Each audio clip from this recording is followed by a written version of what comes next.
Welcome back, guys. At this point, we have basically completed at least the bulk of our configurations. As we go along, we may see the need to include other things, but right now we want to start actually making our API work, because outside of hitting F5 and seeing Swagger and seeing the logs, nothing works, right? We don't have an API just yet. So what we want to do is actually start configuring our get endpoints, and I'm going to explain exactly what the get endpoints mean. So to start us off, we're going to just look at this weather forecast controller that came with our project, but it is actually just some sample code that kind of provides some context as to what we need to do to get our get endpoint up and running. So our controller, like I said before, actually controls what happens when a user requests information. It hits the controller. The endpoints are usually determined by our what we call actions, which are these functions that are going to be defined inside of the controller. And what it responds with, or when the action is hit rather, it does its computation and then responds in a manner that the calling application or the client application that is trying to access the API will know that this was a successful call. Maybe, and generally speaking, whenever somebody calls a get command, it is in order to retrieve information, hence the word get. They're getting something, or they expect to get something. So within the context of this sample controller, we see that when we call this endpoint, it is going to return data. So we are getting data. Granted, it is very random data. It's nothing too serious. But the reality is that it is doing the simple command, which is getting. So we have what we call this HTTP attribute, right? And it is saying, it is defining the behavior of the function.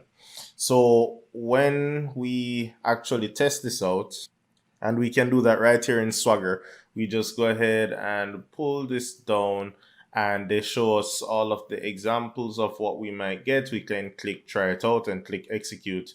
And then it's going to now show that this was the request that was sent. So notice there is no real indicator here to say, oh, this /get. There is no indicator to say what the endpoint was. We know the server based on the fact that when we run the application, that's our server address. And then we know the controller that we're interacting with, weather forecast, right? That's the name of our controller, weather forecast. Controller is a static keyword. Every controller, that's just a naming convention. But then I don't know which action it hit. So what really happened is that, and I'm just going to set a breakpoint here so we can see that when we click execute, it actually hits that breakpoint. So it's calling this method, and it's called get. And when I press F5, it just returns with all the information that was being retrieved from that.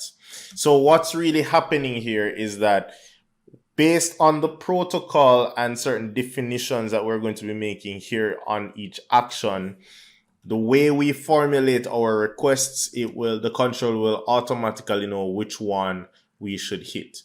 And the context for this, the background behind this is that you don't want to get too granular with your names for your actions. So you don't want to say get all, get one by ID, get one by name.